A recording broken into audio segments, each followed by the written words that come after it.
নিয়েছেন চারদলীয় জোট সমর্থিত মনিরুজ্জামান মনির। অভিনন্দন জানিয়েছেন বিজয়ী তালুকদার আব্দুল খালিককে। আর সকাল থেকে নগরবাসী ফুলের শুভেচ্ছা জানায় নতুন মেয়রকে। নগরবাসীর প্রত্যাশা পূরণে আশাবাদী নতুন মেয়র।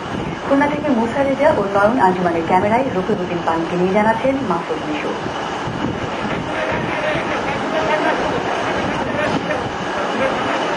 পরিবর্তিত পরিস্থিতিতে অনুষ্ঠিত এই নির্বাচনে নগরের তৃতীয় মেয়র হলেন তালুকদার আব্দুল খালেক। জরুরি অবস্থা জারি থাকায় বিজয় মিছিল হয়নি, তবে সকাল থেকেই নতুন মেয়রকে শুভেচ্ছা জানাতে আসেন নগরবাসী। ফলাফল বর্জন বা নির্বাচন নিয়ে কোনো প্রশ্ন নয়, বরং নতুন মেয়রের সফলতা কামনা করলেন নিকটতম প্রতিদ্বন্দ্বী খুলনার ভারপ্রাপ্ত এই মেয়র। তাকে অভিনন্দন জানাচ্ছি এবং আমি আশা করব যে নগরবাসীর সেবা দানের কার্যক্রমে তিনি নিজেকে সঁপে দেবেন। আর নতুন মেয়র নগরের উন্নয়নে চাইলেন সব কাউন্সিলর আর জনগণের সহযোগিতা।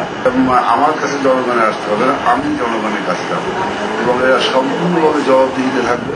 সে মেয়র হোক এবং কমিশনার এবং কর্মকর্তা হোক, সিটি কর্পোরেশনের জনগণের সেবামূলকের প্রতিষ্ঠান। 82% আসন ঝুঁকিপূর্ণ বলে চিহ্নিত হলেও সুষ্ঠুভাবে নির্বাচন সম্পন্ন হয় খুশি নগরবাসী। তবে নতুন মেয়রের কাছে তাদের প্রত্যাশা অনেক। আমাদের খুলনার উৎপাদনমুখী জিনিসগুলো বন্ধ হয়ে গেছে। আমরা প্রথমেই চাই এইগুলো যাতে সে খুলে দেয় বা এর একটা সচল প্রক্রিয়া সে চালু করে। দলীয় কর্মকাণ্ডে ঊর্ধ্বে থেকে সবাইকে নিয়ে একসঙ্গে উনি কাজ করবেন এবং ওনার অতীতেও চরিত্র ভালো। খুলনাবাসী ওনার কাছে অনেক কিছু আশা করে। খুলনা একটি আদর্শ এবং পরিচ্ছন্ন নগর হিসেবে গড়ে উঠবে। তবে এসব চাওয়ার কতটুকু শেষ পর্যন্ত পূরণ হয় তা নিয়েও শঙ্কিত তারা। মাহফুজ মিশু, 21 টেলিভিশন, খুলনা।